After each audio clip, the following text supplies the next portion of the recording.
অনেকে পশ্চিমবঙ্গের ভাতা নিয়ে অনেক কথা বলেন। আমি আপনাকে দু চার কথা বলি। ধরুন, কোনো এক ফ্যামিলিতে তার মা লক্ষ্মীর ভাণ্ডার পায় ১৭০০ টাকা। সেই বাড়ির এক ছেলে এবং মেয়ে মাধ্যমিক পাশ করে বসে আছে।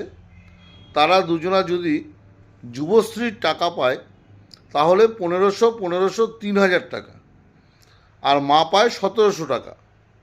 তাহলে টোটাল হলো ৪৭০০ টাকা, ৪,৭০০ টাকা। ঠিক এইভাবে আমার এলাকায় প্রত্যেক ফ্যামিলিতে যাদের বাড়িতে ৪৭০০ টাকা করে ঢুকছে, সেই টাকাটা তারা কি করবে?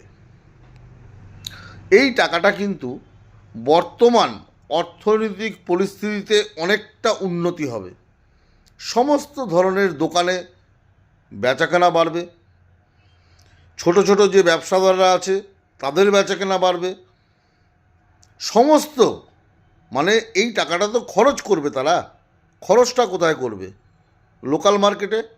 তাহলে লোকাল মার্কেটের প্রত্যেকটা দোকান কিন্তু বেচাকেনা বাড়বে, এবং যদি ছোট ছোট দোকানে বেচাকেনা বাড়ে তাহলে অর্থনৈতিক পরিস্থিতি কিন্তু অনেকটাই উন্নত হবে। জানি না আপনারা কি বলছেন, কি ভেবে বলছেন, তবে আমার মনে হয় এই ভাতাতে অর্থনৈতিক পরিস্থিতি বাংলার অনেক ভালো হবে।